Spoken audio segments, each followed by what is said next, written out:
Welcome to everyone. We are in our last panel of the first international conference of the CIMigration. I hope you still have some kind of energy after these 2 days of intense debates and discussion on a very exciting topics. So I'm Patrick Simon. I'm the head of the Integra department about integration and discrimination. And I'm very happy to introduce this panel that we have designed about assimilation theories facing ethnic and racial studies. Maybe some short introduction to explain what we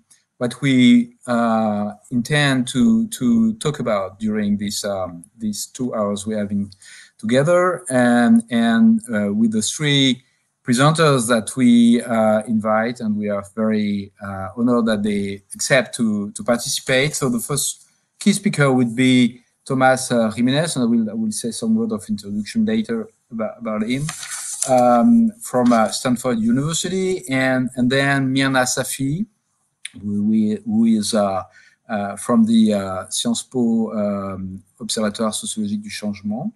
And to complete and to finish the session, Sarah Mazouz, who is at the CNRS and the CERAPS in Lille. So I will come back to their presentation when they will have to introduce themselves. And first, to give some ideas about what we have in mind. So historically, scholarship about assimilation and scholarship about ethnic and racial studies have developed in very parallel lines, meaning those who were working on assimilation were talking specifically about migrant integration, how they adapt to the society, how the society responded to these newcomers, and the kind of dynamic that were going on among these 2 groups, so to speak. Without specifically referring to race, maybe more about ethnicity, but not so much about race, about racism. And there is a good reason for that. It's because historically, the foundation of assimilation theories came from the first Chicago school in the US. And at this time, they were concerned about urban development and the impact of migration into the remaking of the American society, the urban American society. But at this time, African American blacks were not migrants because they were formerly slaves, and they were not taken into consideration into this specific study that they were doing under the umbrella of assimilation theories, whereas they developed another type of research about race relation cycles, where they talk more specifically about race and racism. And the development of assimilation theories did not totally ignore racism and race, but it was not the key or the main, the central topic in their theory. And that's something that has been contested over the time. And maybe in the 60s and 70s, we have seen more concern about ethnic and racial studies and how racial formation might jeopardize or change somehow the conception of assimilation dynamics.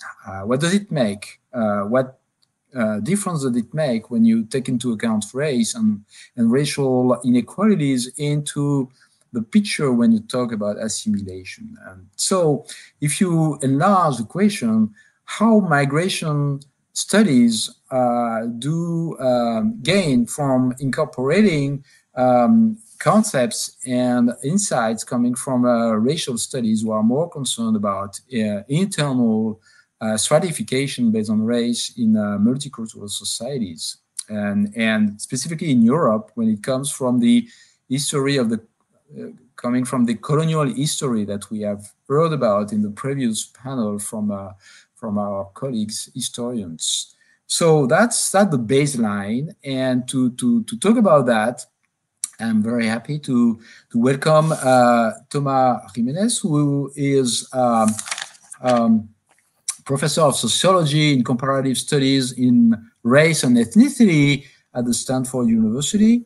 He is interested in the processes of belongings, I would say, specifically among Latinos. And I don't know if you say Latinx yourself, which is a very popular terminology in the US these days. And his emphasis the role of the mainstream into these processes as well. I mean, not only how Latinos participate to the society, but how they are received or how the global society do incorporate and change with the participation of Latinos. And I think that's a very important change of perspective. And he published in 2017, The Other Side of Assimilation, How Immigrants Are Changing American Life. I don't have the book to show you the cover, but I recommend to read it at the University of California Press, and among a long list of publications I would not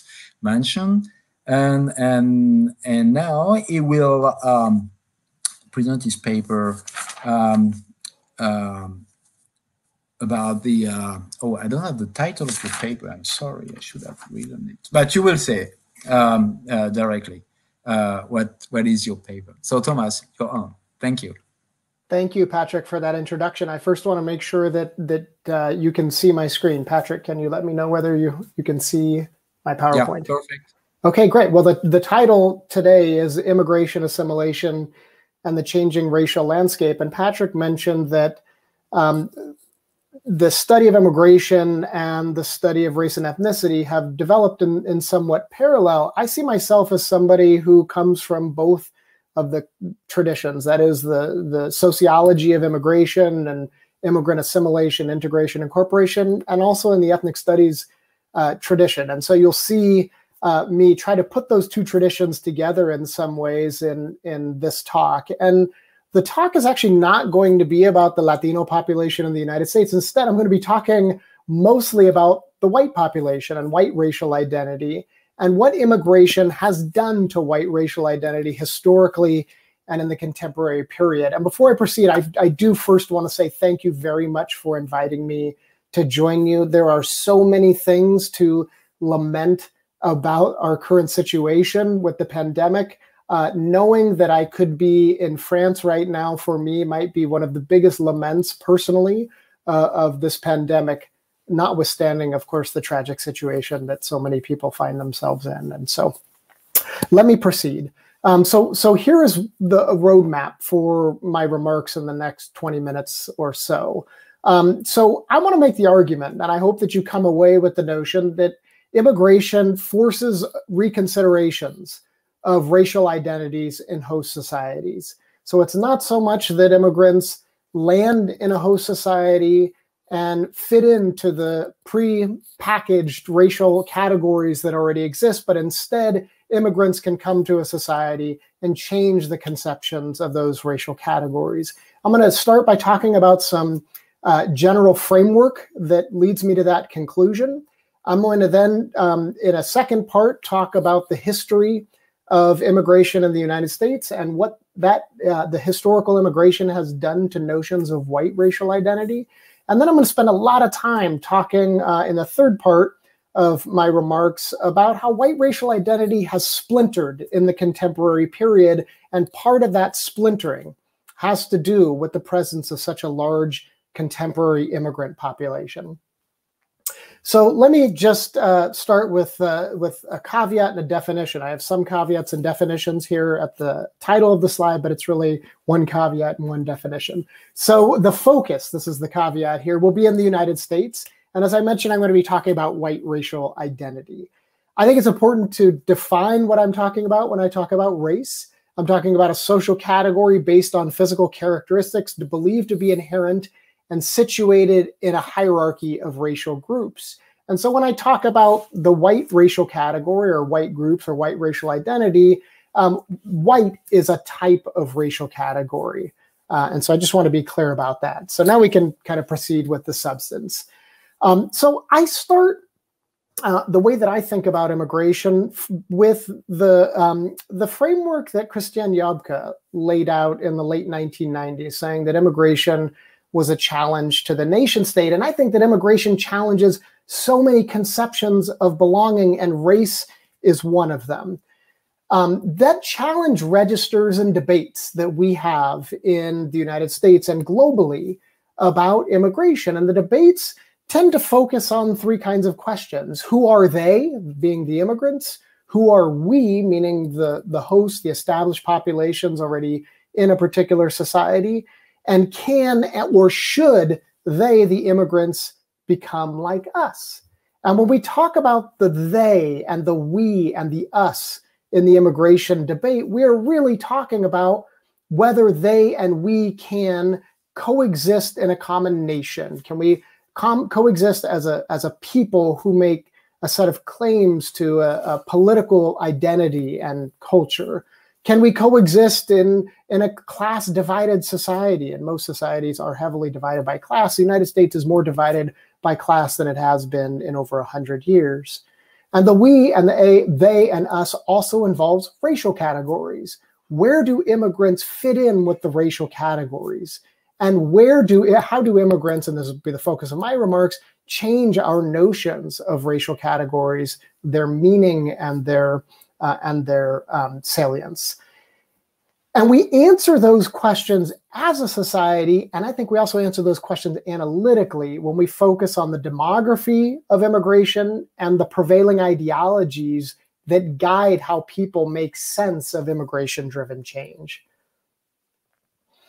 And the way that I make sense of immigration-driven change is to think of assimilation, and I know that term has a lot of baggage. I know that term is very loaded, but I think it is a term worth rescuing.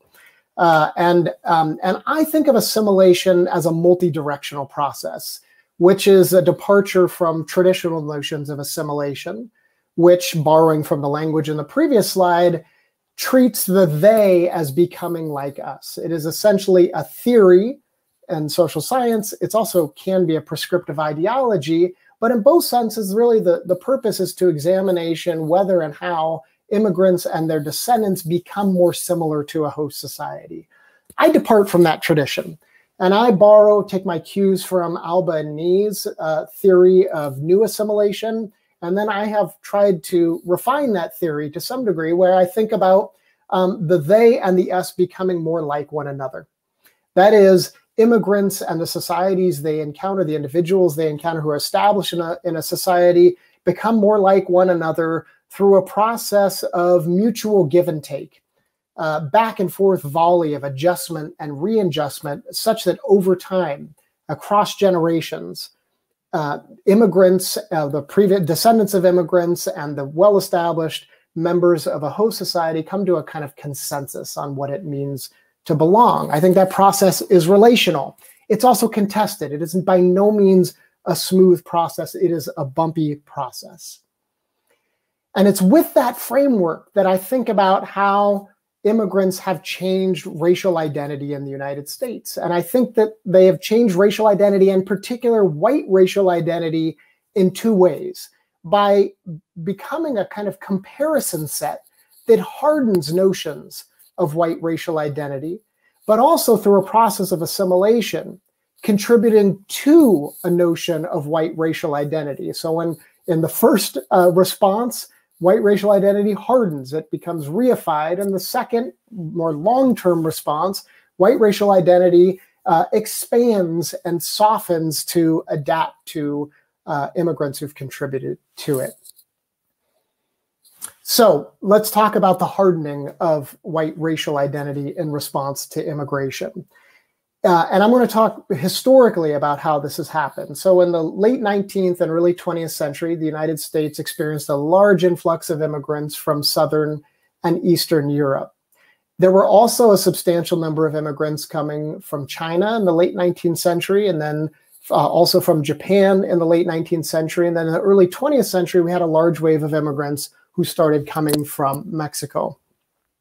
And with those new immigrants from Southern Eastern Europe, from East Asia, and from Mexico in particular, the United States, in its policies, in its everyday life, and in its institutions, had to think about what it meant to belong racially. And that question was really important because at that time, citizenship, access to virtually every institution in American society required, full access required being legally defined as white, not voluntarily claiming oneself as white, but being identified by institutions as white. And so when immigrants arrived, our institutions, our policies, our legal decisions had to firmly lay out where the boundaries of whiteness were. And so in this way, the Southern Eastern European and East Asian and Mexican immigrants were a foil, were a comparison set that hardened notions of racial identity.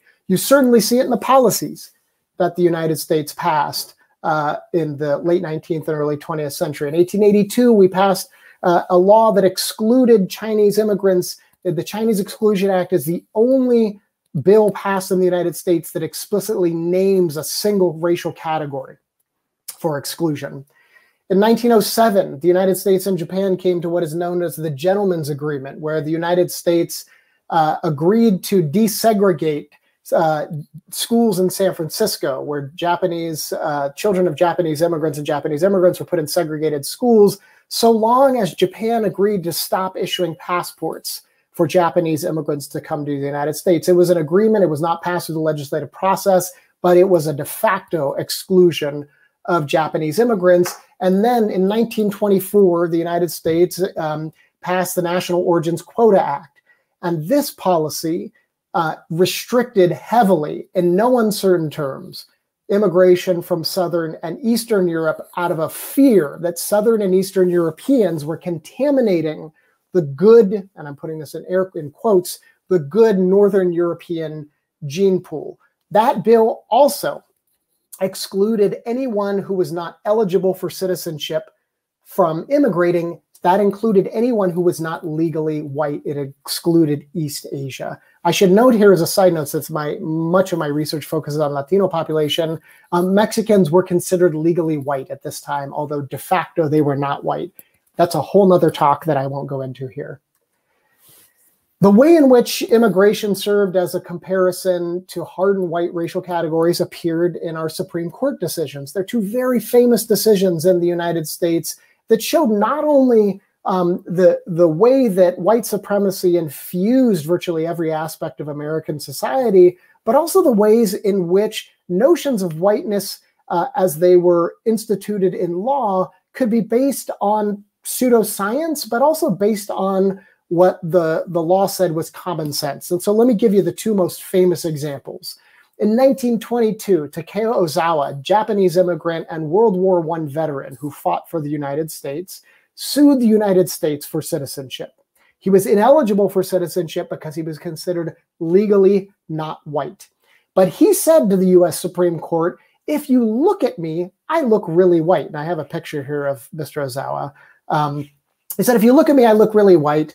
I served in the U.S. military in World War I. I deserve to be an immigrant. I deserve to be a citizen. The U.S. Supreme Court came back and said, no, Mr. Ozawa, according to the legal technical definitions, and here they were borrowing from eugenics reasoning, you are not white. They declined his petition for citizenship. A year later, a South Asian immigrant, Bhagat Singh Thind, sued the United States on the same grounds. This time, he said, according to anthropological definitions, me being somebody from India am considered white. Therefore, you should accept my application for citizenship. Mr. Thind was also a World War I veteran. The U.S. Supreme Court came back less than a year later and said, sure, by the anthropological definitions, you are considered white, but the common man looking at you on the street with your turban and dark skin, those are my words, not theirs, but this is what they were referring to, would know that you are not white. Immigration and the challenge, in this case, quite literally the challenge to the nation and its polity was met with a hardening of white racial categories, with a white racial category.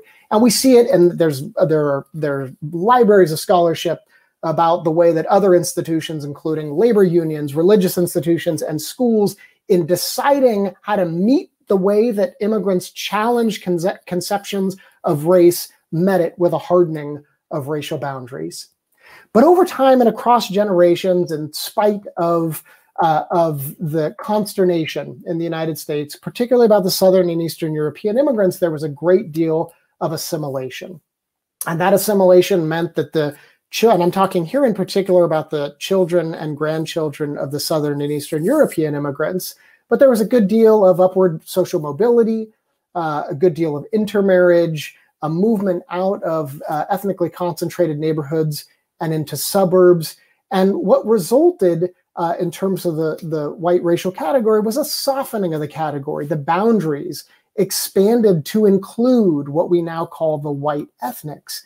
And white racial identity had an ethnic flavor. By the end of the 20th century, there was a way in which one could claim whiteness, but also claim some ethnic allegiance or ethnic identity. And in fact, one could not in some ways be American by the end of the 20th century without claiming some ethnic identity, however thin that ethnic identity was as a part of someone's overall social identity. And I have some pictures here displaying the ways in which, beginning in the 1970s, there was a celebration of the immigrant tradition, a celebration of white ethnic identity. And that celebration came in the wake of the civil rights movement, which was about civil rights, but also a claiming of pride, a repositioning, an attempt to reclaim a sense of history and pride in non-white racial identities. But this had, non-white ethnic identities, I should say, but this had an effect on whites too. And Matt Frey-Jacobson has a book called Roots 2 that I highly recommend, where he lays out that history.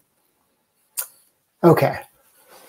So in the final part of the talk, I want to spend a bit of time talking about the United States today in what I see and others have seen as a splintering of white racial identity, spurred in part, fueled in part by the mass influx of immigrants.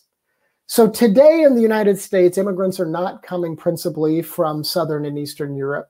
Instead, they are coming mostly from Latin America, especially from Mexico. Although Mexico is actually not actively sending more people to the United States, the number of Mexican immigrants has dwindled as a share of new immigrants, but as a share of immigrants already in the United States, Mexico predominates. A quarter of all foreign-born people in the United States come from Mexico, including my own father. They also come from Asia. They also come from the Caribbean. So they're coming from non-European countries. There's a large undocumented population, although that has shrunk over time as well. And they settle across the United States. So the United States used to be a place where immigration was a very regional issue, but because immigrants are now settling in every part of the national map, it truly is a national issue, both demographically and politically. And there are competing ideologies in the United States today that guide white racial identity in response to immigration. On the one hand, we have white nationalism, which has experienced a resurgence in popularity in the last decade or so. And then we have multiculturalism, which has been around and has sort of, I would argue, morphing to include a new form of white racial identity that I will highlight in a second. Let's talk about white nationalism. And I think I deserve some credit for getting this far into my remarks and not having mentioned Donald Trump, our former president. But he is the embodiment of the new white nationalism. And the new white nationalism is unfortunately no longer in the fringes. And I know this is true in other parts of the world, and including France and Germany and England and a number of other places. It is no longer in the fringes. For 4 years, we had white nationalism front and center in the White House and on Twitter every single day. And the new white nationalism, much like the old one, is about grievance, is about a fear of a status loss, a fear of the position of the white racial category and people who can claim membership to it, a fear that they are no longer not just the majority in a numeric sense, but a majority in terms of status and power. And it's a defensive notion of whiteness. And that defensive notion of whiteness rears its head in lots of data that we see coming out. And I'm just going to give you a glimpse of some of that data. So a couple of social psychologists, Jennifer Richardson, and forgive me, but I'm forgetting the name of the second social psychologist right now. It is early in the morning here in California. Maureen Craig and Jennifer Richardson have done a lot of work looking at experimental work, looking at how whites respond when they are primed with information about the changing demography of the United States. And in this particular experiment, and they've done this over and over, repeated it over and over, and come up with very similar findings. In this particular experiment, they had a control condition in which they give respondents information that doesn't really cue them about the changing demography of the United States. I believe they talk about climate change. And then in the treatment condition, they prime the respondents with the information that the United States is becoming a majority-minority society. And then they asked the respondents to rate using a feeling thermometer. So a feeling thermometer in an experiment would basically ask, how warm or cold do you feel about these groups? How favorably do you see these groups? And then they compared people in the control condition, these gray bars. Again, those are the people who did not receive any information about the changing racial demography of the United States. And they compared those folks to people who were in the treatment condition, what they call the racial shift condition. And then in terms of their how warmly they felt about these different groups. And you can see that in every instance, except when they rate their own group, whites feel, the whites have less favorable feelings about minorities when they're primed to believe that demography of the United States is changing. And this kind of finding comes up over and over again when you look at support for certain kinds of policies, when you look at willingness to pay taxes, when you look at support for public schools. Over and over again, you see that when whites are primed with a belief about the changing demography of the United States, they become less favorable and have less favorable feelings and in terms of policy and interpersonal attitudes about minorities. So I've shown you one slide to that effect, and I really want to focus, because you might expect that, but I really want to focus a lot of attention on what I see as a new form, and others have seen as a new form of white racial identity that is not about grievance, that is not defensive, but it embraces a sense of white identity or recognizes it, but also wraps it in a heavy critique of white identity as it has traditionally been embodied in the United States. It's wrapped in a critique of white supremacy. And this form of white racial identity is prominent among people who identify with the Democratic Party and people who identify as liberal. And those two things often intersect, though they don't perfectly intersect. But if you go back and forth between whether people identify as liberal or a member of the Democratic Party, you see findings that look a lot like this. And I will walk you through this. This comes from political scientist David Shore. He often posts his findings as they come up on Twitter. Rest assured, he is a well-published author. And these are findings that he produced from the American National Election Survey. And what he's showing here, which is collected every election, every 4 years, it's a massive election, a massive survey that does include a large number of whites. And in this graph, David Shore is comparing the feeling thermometer once again that whites have of their own group compared to other groups. So in this first panel, we're looking at the comparison that whites have about themselves to blacks, whites have about themselves to Hispanic in the middle panel, and then whites to Asians in the right-hand panel. And we're comparing three different groups: white liberals, white moderates, and white conservatives. If the bar, or I should say the line, not the bar, excuse me, the line falls below in this case, the blue, red, or green line falls below this zero line, it means that whites are rating their own group below the group in question. And so what we see is in about the last decade, whites started rating themselves less favorably compared to blacks. White liberals, I should say. White liberals started rating themselves less favorably compared to Hispanics, and less favorably compared to Asians. And if you look at the period before about 10 years ago, they were still rating, white liberals that is, were still rating themselves about slightly more favorably than they were the minority groups. But now white racial identity is wrapped in a critique that registers partly in feeling thermometers. It also registers in the degree to which they are invested in a sense of racial resentment. So this is our findings that the New York Times published that come from Zach Goldberg, who's a political scientist at Georgia State.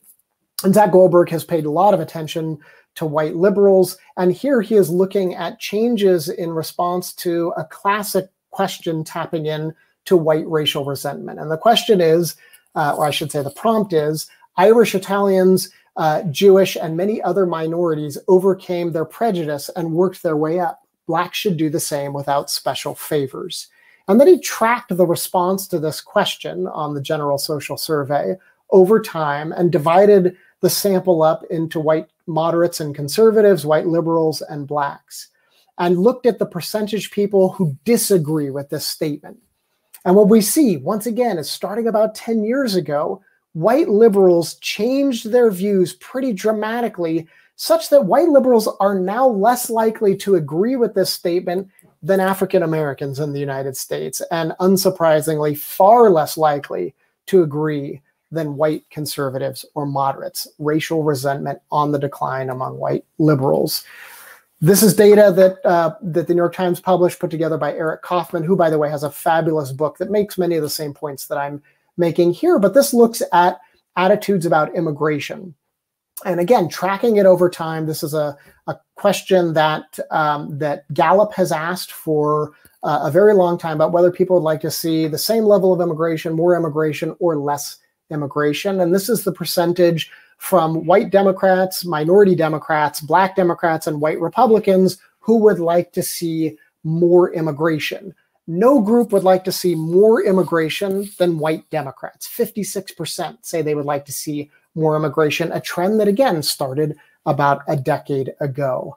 My own research registers, finds evidence for this new form of white racial identity, again, wrapped in a critique of white supremacy and a sort of advocacy for minorities. And I'll explain what's going on here in this graph with a little background. So I have a book that's coming out with a couple of social psychologists and a political scientist, where we look at how state-level immigration policies, that is not policies passed by the federal government, but by individual states in the United States. There's been a lot of immigration policy making by states within the United States over the last couple of decades. Some of those policies have been very unwelcoming, and Arizona is the quintessential unwelcoming state, and some have been very welcoming. California, in the last generation, has become very welcoming in terms of its policies towards immigrants, giving them access to institutions, resources, recognition, etc. And so we were interested, given this variation, in how the people who live under those policies, live in those states, respond to those policies. And so we set out to study US-born whites, US-born Latinos, and foreign-born Latinos living in Arizona and New Mexico. And part of our survey included an experiment where, for half of the respondents, we told them that their policymakers were considering, state policymakers were considering making immigration policies more welcoming to immigrants. We told the other half that their state policymakers were going to make immigration policies unwelcoming to immigrants. And then we asked them a series of questions that tap into a kind of emotional response that we call positive affect. And then we asked them a series of questions that tap into their sense of belonging in that state. And then we divided up our sample into Democrats, Independents, and Republicans, and we compared the two conditions. And I want us to focus again here on the white Democrats, both in the positive affect and in the belonging outcome. And in this left panel here, I hope you can see the laser pointer, what we see is that when white Democrats are primed to believe that their state is going to move to make immigration policies more welcoming for immigrants, they display far more positive affect than when they think that policymakers are going to make things less welcoming. white Democrats feel like they belong in states where immigration policies are going to be more welcoming. Now, if you think about what we know in terms of theories of group competition, of intergroup relations, we would not necessarily expect these findings. But in the contemporary United States, where white racial identity is being splintered, and being splintered part because of the changing ideologies, but also because of changing demography, we see that whites tend to feel, and I should say in this case, as positive about welcoming policies as we find for foreign-born Latino Democrats.